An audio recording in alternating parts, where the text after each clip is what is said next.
ಕರುನಾಡ ಚಕ್ರವರ್ತಿ doctor Shivanna ತಮ್ಮ cinema ರಂಗದ ಜೀವನದಲ್ಲಿ ಒಂದೊಳ್ಳೆ ಸಿನಿಮಾದಲ್ಲಿ ನಟಿಸ್ತಾ ಇದ್ದಾರೆ ಮತ್ತು ಬಹಳ ವಿಶೇಷವಾದಂತಹ ವ್ಯಕ್ತಿಯ ಪಾತ್ರಕ್ಕೆ ಜೀವ ತುಂಬುತ್ತಾ ಇದ್ದಾರೆ ಅನ್ನುವಂಥದ್ದು ಸುದ್ದಿಯಲ್ಲಿದೆ. ಅದೇ ಗುಮ್ಮಡಿ ನರಸಯ್ಯ. ಹಾಗಿದ್ರೆ ಈ ಗುಮ್ಮಡಿ ನರಸಯ್ಯ ಯಾರು ಮತ್ತು ಏನಾಗಿದ್ರು ಅನ್ನುವಂತಹ ಪ್ರಶ್ನೆಗೆ ಉತ್ತರ, ಗುಮ್ಮಡಿ ನರಸಯ್ಯ ಹುಟ್ಟು ಹೋರಾಟಗಾರರು, ಸರಳ ಜೀವಿ.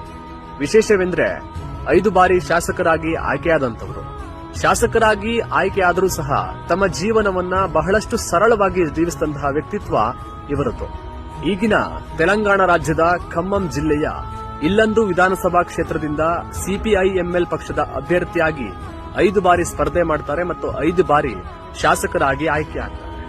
ಶಾಸಕರಾಗಿ ಆಯ್ಕೆಯಾದ ನಂತರವೂ ಸಹ ತಮ್ಮ ಅಧಿಕಾರವನ್ನ ಯಾವುದೇ ಕಾರಣಕ್ಕೂ ದುರುಪಯೋಗ ಪಡಿಸಿಕೊಳ್ಳದ ಇವರು ಯಾವುದೇ ಆಸ್ತಿ ಹಣಕ್ಕೆ ಆಸೆ ಪಡದೆ ಅವನ್ನ ಸಂಪಾದನೆ ಮಾಡುವಂತಹ ಕೆಲಸವನ್ನು ಸಹ ಇವರು ಮಾಡಲಿಲ್ಲ. ಬದಲಾಗಿ ತಮ್ಮ ಶಾಸಕ ಸ್ಥಾನದಿಂದ ಬಂದಂತಹ ಸಂಬಳವನ್ನ ಪಕ್ಷಕ್ಕೆ ನೀಡಿದಂತಹ ವ್ಯಕ್ತಿತ್ವ ಗುಮ್ಮಡಿ ನರಸಯ್ಯ ಅವರದು.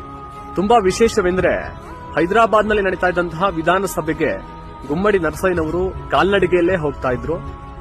ಅದಾದ ಕೆಲವು ದಿನಗಳ ನಂತರ ಒಂದು ಸೈಕಲ್ ಅನ್ನ ಖರೀದಿ ಮಾಡಿ ಆ ಸೈಕಲ್ ನಲ್ಲಿ ಹೋಗ್ಲಿಕ್ಕೆ ಪ್ರಾರಂಭಿಸಿದ್ರು. ಹೀಗೆ ತಮ್ಮ ಅಧಿಕಾರಾವಧಿಯಲ್ಲಿ ಹಣ ಆಸ್ತಿ ಸಂಪಾದನೆಯನ್ನ ಇವರು ಮಾಡಲೇ ಇಲ್ಲ. ಬದಲಾಗಿ ಜನರ ಪ್ರೀತಿ ವಿಶ್ವಾಸವನ್ನ ಸಂಪಾದನೆ ಮಾಡಿದ್ರು. ಈಗಲೂ ಸಹ ಅವರ ಬ್ಯಾಂಕ್ ಖಾತೆಯಲ್ಲಿ ಏನಂದ್ರೆ ಏನೂ ಹಣವೂ ಸಹ ಇಲ್ಲ. ಇದೀಗ ಅವರ ಜೀವನ ಕಥೆಯನ್ನ ಸಿನಿಮಾ ಮಾಡ್ತಾ ಇದ್ದು, ಆ ಸಿನಿಮಾದಲ್ಲಿ ಗುಮ್ಮಡಿ ನರಸಯ್ಯನವರ ಪಾತ್ರವನ್ನ ಡಾಕ್ಟರ್ ಶಿವರಾಜ್ ಕುಮಾರ್ ಅವರು ಮಾಡ್ತಾ ಇದ್ದಾರೆ. ಈಗಾಗಲೇ ಪೋಸ್ಟರ್ ಸಹ ವೈರಲ್ ಆಗಿದ್ದು, ಆ ಪೋಸ್ಟರ್ ಅಲ್ಲಿ ಡಾಕ್ಟರ್ ಶಿವರಾಜ್ ಕುಮಾರ್ ಅವರು ಒಂದು ಸಿಪಿಐ ಬಾವುಟ ಕಟ್ಟಿದಂತಹ ಸೈಕಲ್ ಅನ್ನ ತಳ್ಳಿಕೊಂಡು ಅಸೆಂಬ್ಲಿಗೆ ಹೋಗ್ತಾ ಇರುವಂತಹ ಪೋಸ್ಟರ್ ಈಗಾಗಲೇ ವೈರಲ್ ಆಗಿದೆ.